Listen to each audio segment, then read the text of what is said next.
తెలంగాణ వ్యాప్తంగా ఇక పురసమరం దాదాపు ముగిసినట్టే. ఇక చూస్తూ ఉన్నాం. నిన్న ఏదైతే సోషల్ మీడియాలో జరిగినటువంటి సోషల్ మీడియాలో వచ్చినటువంటి వార్తలు చూస్తుంటే తొర్రూరు, తర్వాత జనగామ, ఇప్పుడు ప్రస్తుతం కేతనపల్లి మున్సిపాలిటీలో ఏ విధమైన అధికార దుర్వినియోగం, ఏ విధంగా పోలీసు కవాతులు, ఏ విధంగా అభ్యర్థులకు సంబంధించి లేకపోతే అక్కడ ఉన్నటువంటి కౌన్సిలర్ల మీద దాడులు, తర్వాత మాజీ ఎమ్మెల్యేల మీద ఎట్లా అంటారు ఇక పోలీసుకు వేస్తున్నటువంటి ఎత్తులు, పై ఎత్తులు, ఇవన్నీ చూసుకుంటూ వస్తున్నాం మనం. సరే ఏదేమైనా కూడా ప్రజాస్వామ్యానికి మాత్రం ఇదొక పెద్ద చెంపపెట్టుగా అయితే నేనైతే అనుకుంటున్నాను. ఎందుకంటే రైట్, ప్రజలు ఒక తీర్పు ఇస్తారు, ఆ తీర్పుకు ఎవరైనా కట్టుబడి ఉండాలి. అది ఏ పార్టీ అయినా, ఈ పార్టీ అయినా, ఆ పార్టీ అయినా, అధికార పార్టీ అయినా, ప్రతిపక్షమైనా, లేకపోతే సందట్లో సడమి అని చెప్పేసి ఇంకే పార్టీ అయినా కూడా డెఫినెట్లీగా దానికి కట్టుబడి ఉండాల్సిన మాట ఉంటుంది. కానీ ఈరోజు కొన్ని మున్సిపాలిటీల్లో జరిగినటువంటి చైర్మన్ ఎన్నికల్లో జరిగినటువంటి విధానం, ఆ చైర్మన్ ఎన్నికల్లో జరిగినటువంటి సంఘటనలు చూస్తే మాత్రం తెలంగాణ రాజకీయాలు చాలా అత్యంత అధమస్థాయికి దిగజారుతున్నట్టుగా స్పష్టంగా మనకు కనిపిస్తూ ఉంది. ఎందుకంటే రైట్, పొత్తులు అనేది కామన్, అనైతికంగా పొత్తులు జరుగుతూ ఉంటాయి. దాంతో భాగంగా అసలు ఏ పార్టీ అయితే కోపంతో ఏ పార్టీ మీదనైతే ప్రజల్ని హింసిస్తుంది, దీన్ని మట్టు పెడదామని చెప్పేసినటువంటి పార్టీలే ఈరోజు పొత్తుల రూపేణ ఈరోజు సీట్లు కైవసం చేసుకుంటున్నటువంటి మాట, పదవులు పంచుకుంటున్నటువంటి మాట. దీంతో పాటుగా చూస్తున్నాం మనం, అత్యంత దుగుప్సాకరమైన ఘటన నిన్న తొర్రూరులో జరిగింది. ఎందుకంటే సరే ఏదేమైనా కూడా మన 3 రోజుల నుంచి అక్కడ కోరం లేకపోతే లేదనో, లేకపోతే అక్కడ అభ్యర్థి ఎన్నికలకు సంబంధించిందో, లేకపోతే చైర్మన్కి సంబంధించిందో, లేకపోతే కౌన్సిలర్కి సంబంధించిన దాంట్లో కూడా ఆ ఇష్యూస్ అన్నీ మనం చూస్తున్నాం. కానీ నిబంధనలకు అనుగుణంగా అడ్డంగా పాతరేస్తూ ఈరోజు అంటే ఒక ఉన్నతమైన నాయకుడు, నేను చాలా కొన్ని సంవత్సరాలుగా పనిచేసిన అని ఉన్న కడియం శ్రీహరి, ఆయన కూతురు చేసినటువంటి ఏదైతే అక్కడ ఒక అప్రజాస్వామికమైన చర్య వల్ల ఈరోజు తొర్రూరులో స్పష్టమైన మెజారిటీ ఉన్నా కానీ బీఆర్ఎస్ పార్టీ అక్కడ మున్సిపల్ చైర్మన్ మాత్రం నిలుపుకోలేకపోయింది. సరే అదృష్టవశాత్తు ఆఖరికి లక్కీ లాటరీ ద్వారా తొర్రూరు సీటు కాంగ్రెస్ కైవసం అయిన తర్వాత చూసిన మనం ఎర్రబల్లి దయాకర్ అక్కడ చాలా సీనియర్ లీడర్.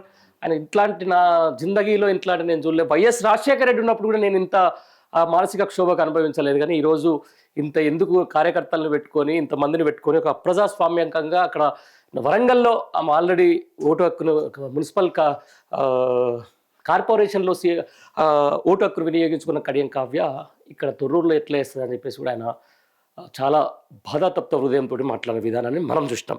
ఇక జనగామ విషయానికి వస్తే కావాలని చెప్పేసి అక్కడ ఎంత దారుణంగా వ్యవహరించిందంటే అధికార పార్టీ, ఒక దళిత మహిళని చూడకుండా ఒక దళిత కార్పొరేటరు బీఆర్ఎస్ పార్టీ మద్దతుగా చేయి లేపుతుంటే అక్కడ ఉన్నటువంటి అగ్రకుల కౌన్సిలర్లు ఆమెని ఒక విధంగా చెప్పాలంటే మాత్రం ఆమె మీద భౌతిక దాడికి దిగినటువంటి పరిస్థితి. ఇవన్నీ కూడా మనం సోషల్ మీడియాలో చూస్తూ ఉన్నాం. ప్రజలు కూడా గమనిస్తూ ఉండాలి, ఎవరికి ఎవరు రావాల్సింది, ఎవరు ఏం చేయాలి, ఎంత అప్రస్వామికంగా నడుస్తుంది. ఇక కేతనపల్లి విషయానికి వస్తే మాత్రం నేను ప్రొఫెషనల్ రాజకీయ నాయకుడిని, నేను ఒక అద్భుతమైనటువంటి అధ్యయస్థాను, నేను ఒక లెగసీ, ఒక కాకా కొడుకునని చెప్పుకున్నటువంటి మంత్రి వివేక్ తీరు కూడా ఈరోజు విపరీతమైనటువంటి విమర్శలకు దారిస్తున్నటువంటి పరిస్థితి. అక్కడ సంపూర్ణమైన మద్దతుండి కూడా కావాలని చెప్పేసి ఈరోజు 2 రోజుల పాటుగా అక్కడ మున్సిపల్ చైర్మన్ సంబంధించిన ఎన్నికని వాయిదాలు వేస్తున్నారు. ఈరోజు కవాతు జరుగుతుంది ఎక్కడ కేతనపల్లిలో. రైట్, అవన్నీ పక్కన పెడదాం. ఇక ఏదేమైనా కూడా నడుస్తూనే ఉంటుంది.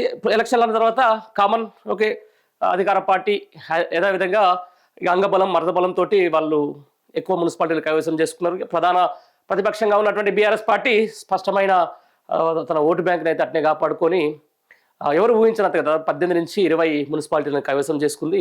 ఇక ఎన్నో అంచనాలు, ఎన్నో ఆశలు, అసలు ఇక మేమే అసలు ప్రత్యర్థులం అని చెప్పేసి చెప్పుకున్నటువంటి బీజేపీ పార్టీకి మాత్రం ప్రజలు గట్టి ఎదురు దెబ్బ దాకిచ్చారు. ఇదంతా పక్కన పెడితే రైట్, మున్సిపల్ ఎలక్షన్లు అయిపోయిన తర్వాతనే ఎమ్మటే మీకు రైతు బంధు వేస్తా, లేకపోతే వీళ్ళు చెప్తున్నటువంటి రైతు భరోసా వేస్తా అని చెప్పేసి సాక్షాత్తు రాష్ట్ర ముఖ్యమంత్రి చెప్పిన మాట నల్గొండ సభలో మనం విన్నాం. దాంట్లో భాగంగానే ఆయన అనుకూల బాకా పత్రికల్లో ఏమేమి చెప్పినట్టే 17వ తారీఖు రోజు ఒకే విడతగా రైతు భరోసా నిధులు పడతాయని చెప్పేసి చెప్పారు. బట్ 17వ తారీఖు రోజు ఎవరికైనా రైతు భరోసా పడిందా? ఈరోజు అంతా 18 కదా, రైట్.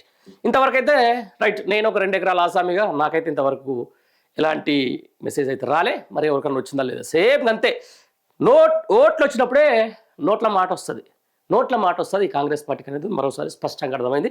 నిన్న క్యాబినెట్ మీటింగ్ కూడా జరిగింది. దాంట్లో ఎక్కడ రైతు భరోసాకు సంబంధించిన దాంట్లో ఏమాత్రం చర్చ లేదు.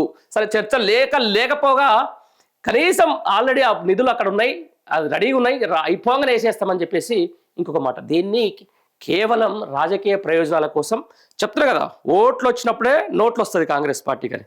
ఈరోజు మళ్ళీ జెడ్పీటీసీ ఎంపీటీసీ ఎలక్షన్లకు సంబంధించిన దాంట్లో రాబోయే రోజుల్లో త్వరలోనే ఫిబ్రవరి ఎండింగ్లోనే ఏదో నోటిఫికేషన్లు వస్తాయి, వాళ్ళకి ఆ టైంలో వేద్దామని చెప్పేసి ఏదో ప్లాన్ అయితే జరుగుతున్నట్టుంది. మరి అది ఆ విషయంలో మీద రైతులు కూడా ఒకసారి ఆలోచించాలి. వాస్తవానికి అసలు రైతు భరోసా అనేది ఏంది? ఒక పంట సాయం, అది ఎప్పుడు వేయాలి? మళ్ళకు నీళ్ళు పెట్టినప్పుడు పంట సాయంగా, ఆ తర్వాత దున్నకాల కోసం వేయాలి, దున్నకాలప్పుడో లేకపోతే సరే నారు పోసినప్పుడు, సరే నాటేసినప్పుడో కావాలి. ఈరోజు ఆల్మోస్ట్ వేసిన నారు మడి పొట్టలకు వచ్చింది అంటారు మన ఊళ్ళల్లో. ఆల్మోస్ట్ ఇక కలుపు తీసి పొట్టలకు వచ్చిన తర్వాత కూడా ఇక పడుతుంది రేపు పడుతుంది మాపు పడుతుంది అన్న పరిస్థితి. చూద్దాం మరి నిజంగా ఈ ప్రభుత్వానికి ఎంత చిత్తశుద్ధి ఉందో, మరి ముఖ్యమంత్రి చెప్పిన మాటలకు ఎంత విలువ ఉందనేది ఇంకొక 2 రోజుల పాటు వెయిట్ చేస్తాం, మీకు అర్థమవుతుంది. అందుకనే నేను చెప్పినా కదా, రైతు భరోసా పడిందా, సారీ చెక్ చేసుకోలేదా అని చెప్పేసి చెక్ చేసుకోండి ఒకసారి. ఇక టింగ్ అని ఎప్పుడు మోగుతుంది అనేది చూద్దాం.